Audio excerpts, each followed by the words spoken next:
morning, creative hearts, minds, and spirits. No matter what brought you to this channel today, I'm so glad that you're here. I'm so glad that I can be with you from a place that is special to me and to the entire Audubon Dakota team. I'm Marshall Johnson, the Executive Director for the Audubon Society here in North and South Dakota. I've had a pleasure of working in this role for more than 8 years, creating habitat for birds, for wildlife, and recreational places for you and me. To be able to do this in a community in which I live is especially important and special to me. Creativity is a topic that you may not associate with wildlife and nature conservation, but I assure you it is a driving force behind the ways in which we try to come up with new solutions for new problems that are affecting our feathered friends, or our frog friends, or whatever is a part of nature and ecology. So today we're at Forest River. When I was growing up, nature and the appreciation of nature was not something that came natural to me. I grew up in a big city, none unlike Fargo, North Dakota, and I grew up on the blacktop. I grew up on concrete and cement, and I didn't have a lot of opportunities to get out into nature. But growing up, I was always attracted to the prairies, the wetlands, places that are frequently underappreciated. For me, nature, the draw for me was the works of, which is apropos to what we're talking about today, was the works of the Hudson River School of Artists, America's first fraternity of artists, and they would paint and bring to life these incredible landscapes of prairie and wetlands, creeks and rivers, with wildlife and people being a part of the picture, a part of the scene. And that's what we're going to talk about today, how we use creativity, how we use innovation to bring all of those things, commerce, art, nature, our need for nature, our reconnection to nature, into a relative concert with one another. So thank you for being with me. Come along.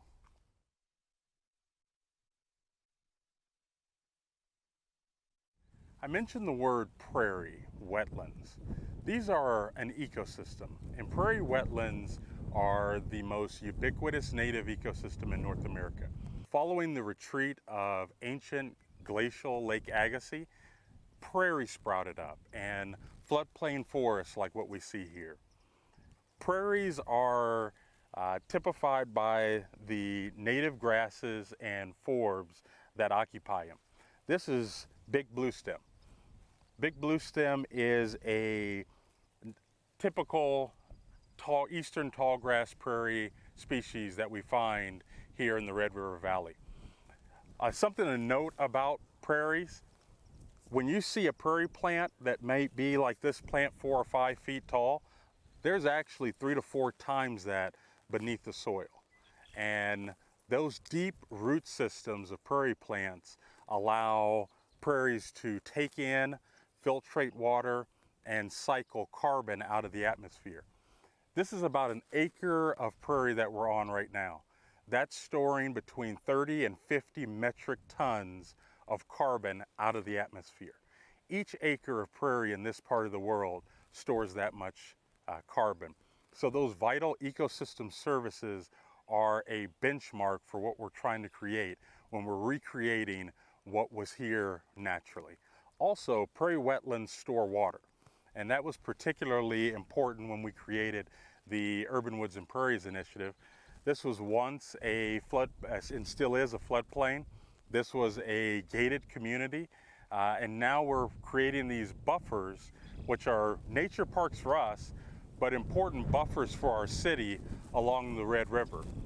Each acre of wetlands and prairie stores between 1 and 1.5 million gallons of water.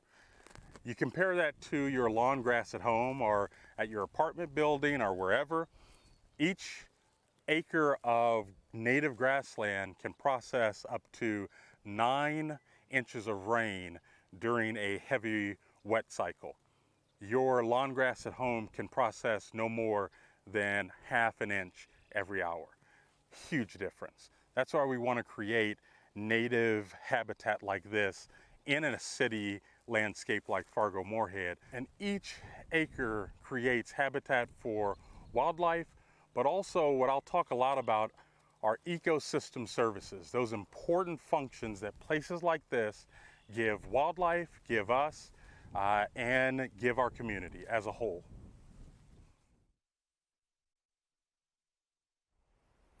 Friends, let me take you back 10 years here in Fargo-Moorhead and ask you this question. What do you get when you have a desire, a burning desire to create nature, to restore nature to its abundance and beauty, and you live in one of the Northern Great Plains' fastest growing cities? Give up? You have one big problem that only creativity can solve. When I think back to how we were able to create these series of nature parks to create spaces for wildlife to flourish, for people to enjoy it, it really was testing our creative bounds, because nothing quite like this existed anywhere near Fargo-Moorhead. And so bringing together the creative minds from our team, from the city and county to solve this issue, this problem, this enormous task. If my career were to last for another 50 years and this was the high water mark, I would be perfectly fine with that, because of what came out of the creative discussions, the planning to get to where we are today. To be able to create a space that transcends ecotypes. As you can see now, I'm in a floodplain forest full of cottonwoods, oaks, and other species native to this ecosystem, which is very different from the prairie that we just left. And this ecosystem carries with it the same abundance of ecosystem services, flowering plants that provide habitat for bees and butterflies, trees and cavities on dead trees that provide habitat for some of our songbirds and our cavity nesting birds. And obviously behind us, given that this is an oxbow, we have the river. So the river will circle around and corner this 62-acre nature park on 3 sides. If an oxbow, if land like this could tell a story, it would have an amazing multi-century story to tell of First Nations people, settlers, stopping over, finding comfort, finding home, finding their place, much like the wildlife and the people that walk along this trail every year.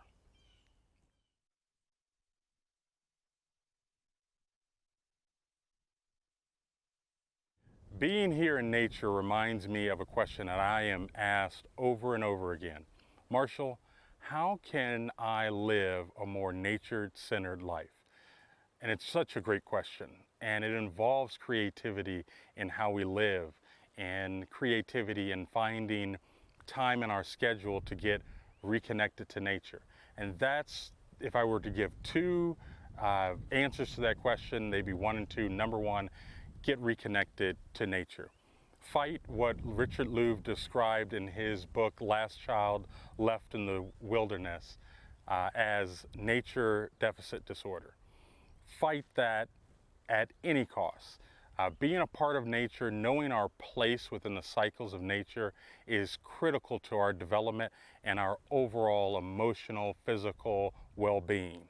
So do yourself a favor, go to our website and find one of our nature parks here in Fargo-Moorhead. I'm certain that there's one close to your home. There's more than 25 of them where you can get reconnected to nature.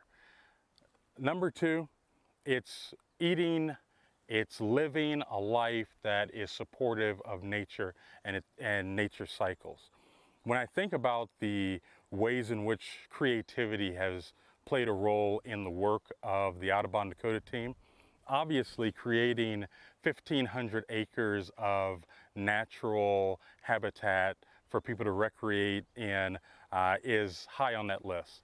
But also creating a set of standards that allow farmers and ranchers to produce their food in ways that are symbiotic with nature and give you an opportunity to eat, live in a way that's more regenerative for the soil, for habitat, and for nature as a whole. It's number one and number two. Number one, do your best, go out of your way to reconnect with nature. And number two, find a way to incorporate foods and products into your life that are better for nature, better for farmers and ranchers, and better for the environment as a whole. Well, once again, thank you so much for spending the last 20 minutes with me, with all of the friends that you've heard throughout our time together here at Forest River, and hearing a little bit more about how creativity has played a vital role in my career, my life, my growth. And like all things creative, it isn't possible without great people around you. And I'd like to give a special thanks to the team at Audubon, Dakota that have been a part of making this a reality and making all of our work a reality, bringing some of these crazy ideas to fruition and bringing them to real life. And also thank the people that have supported this effort and supported Audubon, Dakota. And remember more than anything that you and everything that you've got, you are what hope looks like to a bird.